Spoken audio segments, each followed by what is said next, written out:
Sir godly service and travelling channel पर आपका हार्दिक स्वागत है। सर आपका शुभ नाम? मेरा नाम प्रदीप तिवारी है। मैं मानसखंड विज्ञान केंद्र के इनोवेशन हब को देखता हूँ जी। तो ये हमारा जो इनोवेशन हब है, इसे हिंदी में हम नवप्रवर्तन केंद्र कहते हैं।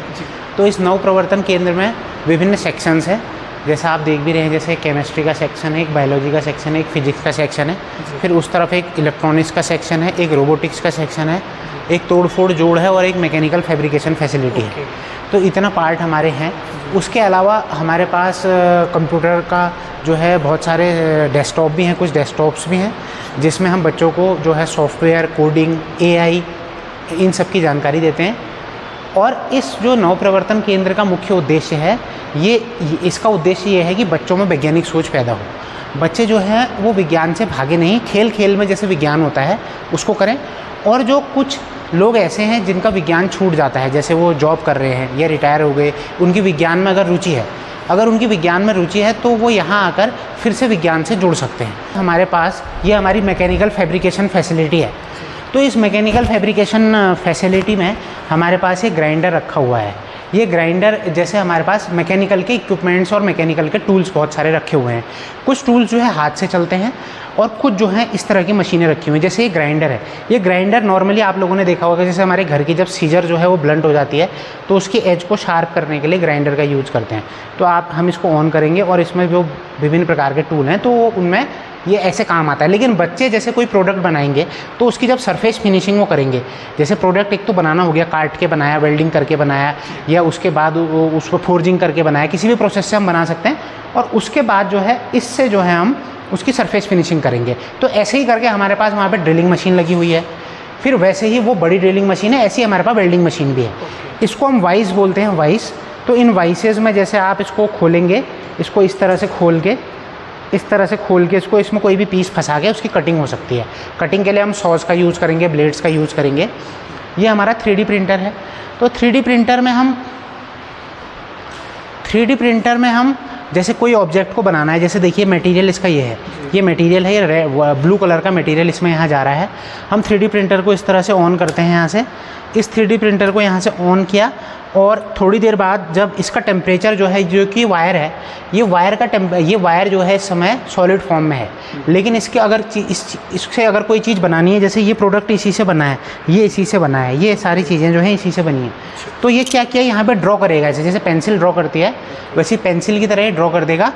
और यहाँ पे ड्राइंग प्रोसेस होगी है, ठीक है। यहाँ पे ड्राइंग प्रोसेस होगी। यहाँ से हम ड्राइंग को चूज़ करेंगे। इसमें एक मेमोरी कार्ड लगता है, मेमोरी कार्ड हम लगाएंगे। मेमोरी कार्ड में ड्राइंग होगी। वो ड्राइंग, जो इस ड्राइंग को ये रीड कर पाएगा वही ड्राइंग हम इसमें लगा सकते हैं और ये बना देगा। जैसे ये गुलदस्ता जो है, ये फ्लावर पॉट टाइप का इसने बना रखा है, यहाँ पे ये आधा बना हुआ है। ऐसे ही करके और चीज़ें भी बनी हुई हैं। ड्राइंग इसमें डालनी पड़ेगी, ठीक है। चलिए आइए, ये वैसी ड्रिलिंग मशीन है। ये जैसे वुड वगैरह की ड्रिलिंग करनी है तो इसमें हम यहाँ पे ड्रिलिंग कर सकते हैं। यहाँ पे ड्रिलिंग का टूल लगता है। तो इससे दो फायदे हो रहे हैं। एक तो जब बच्चे कोई प्रोजेक्ट वर्क करते हैं तो हम उनको डायरेक्टली प्रोसेस नहीं बताएंगे। जैसे हम उनको, या तो एक तरीका ये है कि हम उनको ड्रिलिंग बताएं, दूसरा तरीका ये है कि हमने उनको कोई प्रोजेक्ट उन्होंने बनाया तो उसमें साथ ही साथ वो काम कर लें यहाँ पे, ठीक है। तो ये हमारा ड्रिलिंग मशीन है। ऐसे ही फिर ये हमारा तोड़ फोड़ जोड़ सेक्शन है। तो इस सेक्शन में क्या होता है, जैसे हमारे पास कुछ सामान यहाँ पे आया, जैसे हमारे पास प्रेसेस पड़ी हुई हैं, आयरन जिसे कहते हैं। वो जो आयरन है, हमारी आयरन को कोई अगर उसको खोलेगा तो वो खोल के ये देखेगा कि इसके अंदर क्या टेक्नोलॉजी यूज हो रही है, गर्म कैसे हो रहा है। जैसे हम सबको पता है कि रेजिस्टेंस जो होता है, अगर कहीं पर रेजिस्टेंस लगा दिया जाए तो वहाँ पर लाल लाल जैसे जो हीटर हमने देखा है वहाँ पर लाल हो जाता है। वो क्या है, वो अवरोध उत्पन्न करता है बिजली के जो वो होता है फ्लो में, और उससे जो है गर्मी क्रिएट होती है। ऐसे ही हमारा बल्ब भी जलता है। तो ऐसे करके जो चीज़ें ऑलरेडी बनी हुई हैं उनको खोल के देखेंगे और उसके बाद फिर जोड़ देंगे तो उन्हें पता लग जाएगा सिस्टम क्या यूज़ हो रहा है अंदर जी। और यहाँ पे कुछ बना भी सकते हैं वो। ये वैसी ये ड्रिलिंग मशीन है बड़ी, जो वहाँ छोटी ड्रिलिंग मशीन थी, इसका टूल यहाँ पर लगेगा। ये इस तरह से नीचे को आती है। इसकी स्पीड थोड़ा ज़्यादा रहती है, इसके RPM थोड़ा ज़्यादा है। फिर अगला सेक्शन है हमारा रोबोटिक्स का। तो रोबोटिक्स का जो सेक्शन है, रोबोटिक्स के सेक्शन में हमारे पास कुछ सामान, हमारे पास एक किट है रोबोट की। रोबोट की किट में हमारे पास ब्रेन्स हैं, मोटर है, सेंसर हैं, ऐसे व्हील्स हैं, ऐसे करके स्ट्रक्चर है हमारे पास और नट बोल्ट्स हैं हमारे पास। ये जब असेंबल नहीं रहता है तो ये पड़ा रहता है एक डब्बे में, ये डब्बे की फॉर्म में पड़ा रहता है। अभी ये असेंबल्ड है, इसमें जो है ये इस तरह से ये लगे हुए हैं। ये हमारे जो फ्रेम है, इस फ्रेम को हमने यहाँ नट बोल्ट से कस के एक पूरा स्ट्रक्चर ऐसे करके बनाया। उसके बाद इसमें सेंसर लगा है, ये ब्रेन है इसका, ये नीचे मोटर्स लगी हैं और ये वायर से जो है सारी की सारी चीज़ें ब्रेन से कनेक्टेड है। ये भी ब्रेन से कनेक्ट है सारी चीज़ें, और व्हील भी लगे हुए हैं इसमें। अब इसमें क्या होता है, जैसे आप इसमें फिर कोड डालना पड़ता है, आखिर में आप इसमें कोड डालेंगे, कोड इसमें पड़ेगा। अब जैसा इसमें कोड पड़ा होगा उसके अकॉर्डिंग ये मूव करेगा। जैसे देखिए ये बैकवर्ड जा रहा है अभी, देखिए तो इसमें कोड इस तरह का है कि ये इसमें कोड इस तरह का पड़ा हुआ है कि ये पीछे कोई भी चीज़ इसके आगे आएगी तो ये पीछे की ओर जाएगा। ठीक है, हाँ आइए अब आगे आइए। जैसे ये वाला देखिए, अब वैसे ही करके आप ये वाला देखिए, ये वाला, इससे 15, 20, 25 किस्म के रोबोट बन सकते हैं। कुछ तो इसमें जैसे हमारे पास एग्जाम्पल्स होते हैं, जैसे कुछ एग्जाम्पल्स होते हैं, आप उन्हीं को बनाएंगे। और कुछ हमारे पास जो हैं वो बच्चों की जो सोच है, वो जो सोच रहा है कि इस तरह से मैं कोड डालूं। जैसे उन्होंने ये बनाया, किसी ने ये बनाया कि कहीं पे कूड़ा पड़ा हुआ है, जैसे गार्बेज पड़ा हुआ है, उस गार्बेज को जो आपका रोबोट है उसमें एक आर्म हम ऐसी लगाएंगे, ऐसा मूवमेंट देंगे उसको कि वो उस गार्बेज को पकड़ेगा और उस गार्बेज को पकड़ के एक डब्बे में डाल देगा। तो इस तरह से करके, जैसे ये वाला देखिए, अब जैसे ये वाला है तो ये देखिए इसमें आगे को आ रहा है, देखिए ये आगे को आ रहा है, देखिए इसमें कोड ऐसा पड़ा है कि आगे को आए। तो ये ऑब्जेक्ट फॉलोअर है, कोई भी ऑब्जेक्ट इसके सामने आएगा ये उसको फॉलो करेगा। ये देखिए ये कर रहा है फॉलो, देखिए। ऐसे ही ये कलर सॉर्टर है, ये कलर सॉर्टर है, इस वाले का नाम है कलर सॉर्टर। ऐसे करके हमारे पास 6-7 रोबोट तो ये हैं। इसके अलावा जो बच्चों की सोच है वो खुद अगर पॉसिबल है तो वो उसको बना सकते हैं यहाँ पे आके, उसमें उस हिसाब से वो कोड डालेंगे। तो ये है। फिर ये हमारा इलेक्ट्रॉनिक्स का सेक्शन है। तो इस इलेक्ट्रॉनिक्स के सेक्शन में हमारे पास जैसे सर्किट कैसे बनाते हैं, जैसे हमारे पास ब्रेड बोर्ड है, हमारे पास बजर्स हैं, हमारे पास रेजिस्टेंस है, हमारे पास एलईडी बल्ब्स हैं, ठीक है। और इस तरह से हमारे पास चीज़ें पड़ी हुई हैं। हमारे पास रास्पबेरी पाई है, हमारे पास आर्डिनो है। तो ये सारी चीज़ें जो हमारे पास पड़ी हुई हैं, इससे हम रोबोट भी बना सकते हैं और कोई असेंबली भी कर सकते हैं। तो इससे हम ये देखते हैं, जैसे हमने एक ब्रेड बोर्ड लिया, ब्रेड बोर्ड लेके हमने उसमें जैसे एक बैटरी ली और एक एलईडी ली। अगर हम बैटरी को एलईडी से डायरेक्ट कनेक्ट करेंगे तो बल्ब जो है ख़राब हो जाएगा। लेकिन अगर हम उसमें एक रेजिस्टेंस लगा देंगे, क्योंकि बैटरी 9 वोल्ट की है और एलईडी बल्ब बहुत हल्का है हमारे पास, तो इस तरह से उनकी जो थी, जैसे हम उनको इलेक्ट्रॉनिक्स का आइडिया उन्हें इस तरह से देते हैं। फिर रास्पबेरी पाई के क्या यूज होते हैं, ये सारी चीज़ें यहाँ पे आएंगी। जैसे ये जैसे बच्चों ने ही बना रखा है, ये आर्डिनो है, इसमें एलईडी लगी हुई है, ये सेंसर है, इस तरह से करके अल्ट्रासोनिक सेंसर है, ऐसे करके ये बना हुआ है। आइए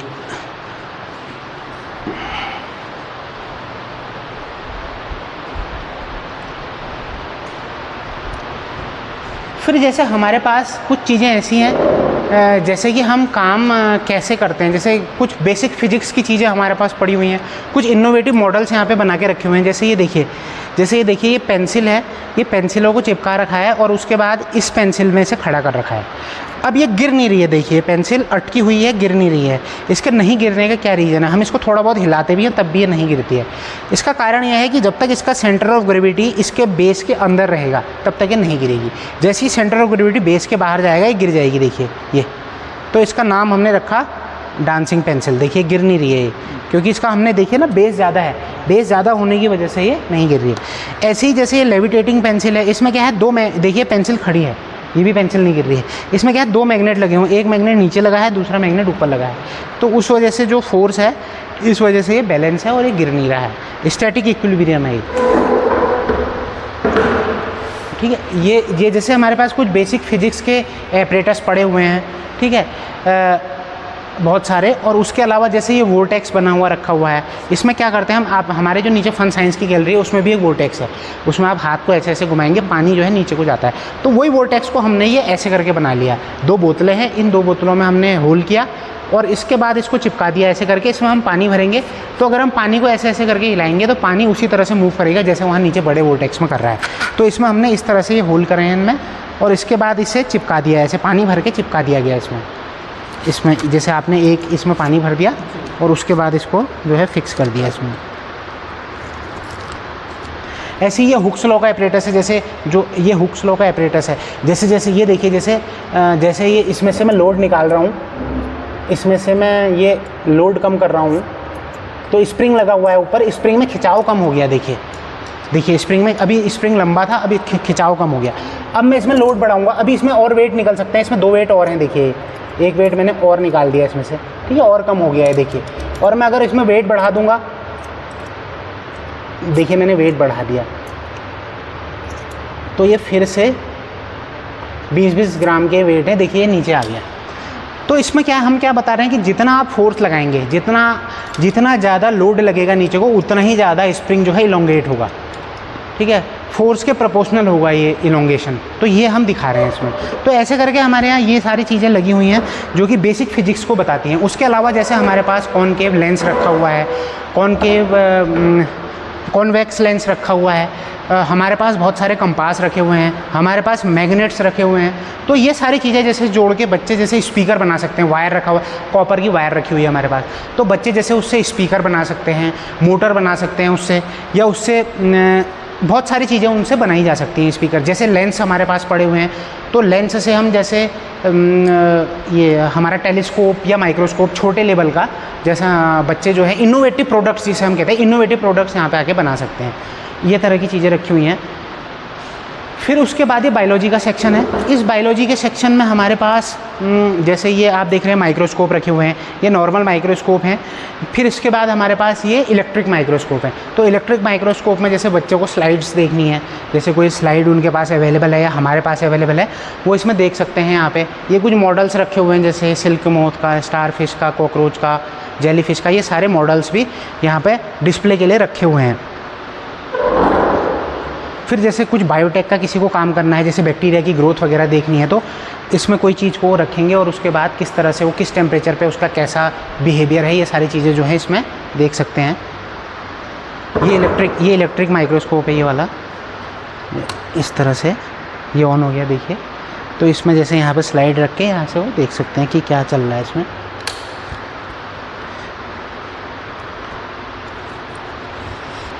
फिर ये हमारा केमिस्ट्री का सेक्शन शुरू होता है। ये केमिस्ट्री के सेक्शन में हमारे पास केमिकल्स हैं कुछ ढेर सारे, और हमारे पास कुछ जैसे ये टेस्ट ट्यूब्स वगैरह देख रहे हैं आप, कोनिकल फ्लास्क देख रहे हैं, ये सारी चीज़ें देख रहे हैं। तो इसमें हम क्या करते हैं, जैसे हम स्कूल्स में जाते हैं, तो हम स्कूल्स में जाके हम डेमोस्ट्रेशन वहाँ पे करते हैं। जैसे बच्चों को जैसे कुछ मैजिक ट्रिक्स दिखा दी। जैसे आप देखेंगे कि जैसे हम अगर पानी में सोडियम को डालेंगे, एक रुई में ब्लॉटिंग पेपर में सोडियम को सुखा के पानी में डालेंगे, रुई में डाल के, तो वो जलेगा। अब वो एक तरह से लोगों को लगता है कि ये मैजिक है, सोडियम अगर जले पानी में डालेंगे तो आग लगती है उसमें, लोगों को लगता है मैजिक है, लेकिन वो एक्चुअल में जो है साइंस है, क्योंकि रुई के अंदर हमने सोडियम रखा है। या ऐसे करके बहुत सारी टिक्स हैं। जैसे खून का जैसा कलर आ जाता है, कभी कभी रेड कलर आ जाता है, तो एक जैसे आपने नींबू में जो है एक केमिकल लगा दिया और चाकू में दूसरा केमिकल लगा दिया, आप चाकू से नींबू काटेंगे तो वो लाल रंग का हो जाएगा। वो जो लाल रंग का होता है वो एक्चुअल में साइंस है, लेकिन उसको कोई लोग जादू समझते हैं या कुछ समझते हैं। या अलग अलग किस्म की फ्लेम बनती है, जैसे किसी केमिकल की फ्लेम नीले कलर की बनती है, किसी की ऑरेंज कलर की बनती है, किसी की रेड कलर की बनती है। तो अलग केमिकल यूज़ करेंगे। तो बच्चों को हम ये स्कूल्स में जाके दिखाते हैं, हम जो हमारा डेमोस्ट्रेशन होता है, डेमोस्ट्रेशन में हम इसको साइंस मैजिक या साइंस फन के तौर पे दिखाते हैं। तो ऐसे करके बहुत सारी ट्रिक्स हैं। तो ये हमारा केमिस्ट्री का सेक्शन है। और उसके अलावा भी जैसे हमारे यहाँ पे जैसे कोई टेस्टिंग करनी है, जैसे वाटर की टेस्टिंग करनी है थोड़ी बहुत, इस तरह से भी हम यहाँ पे कर सकते हैं। जैसे पीएच चेक करना है या उसकी कोई और पैरामीटर्स चेक करने हैं। तो ये हमारा टोटल मिला के इनोवेशन हब है। यहाँ पे हम कंप्यूटर की कोडिंग बच्चों को, जैसे कुछ कोडिंग करानी है या कोई एआई के बारे में जानकारी देनी है, या कोई जैसे कोई मशीन है, जैसे बाइक्स हैं, बाइक्स शुरुआत में इंजन कैसा था और धीरे धीरे करके वो कैसे डेवलप हुआ, तो ऐसे करके ये जानकारियाँ हम उनको यहाँ पे देते हैं। बेसिक साइंसेस की जानकारियाँ भी हम उनको देते हैं, थ्योरी यहाँ पे ये चलता है हमारा। तो ये हमारा टोटल मिला के इनोवेशन हब है। सर बहुत बहुत धन्यवाद। आपने धारा प्रवाह तरीके से बहुत ही कुशलता और बुद्धिमत्ता के साथ जी हमको, हमारे दर्शकों के लिए और हमारे जो स्टूडेंट्स हैं उनके लिए बताया। हम आपके बहुत बहुत आभारी हैं। ठीक सर, धन्यवाद सर।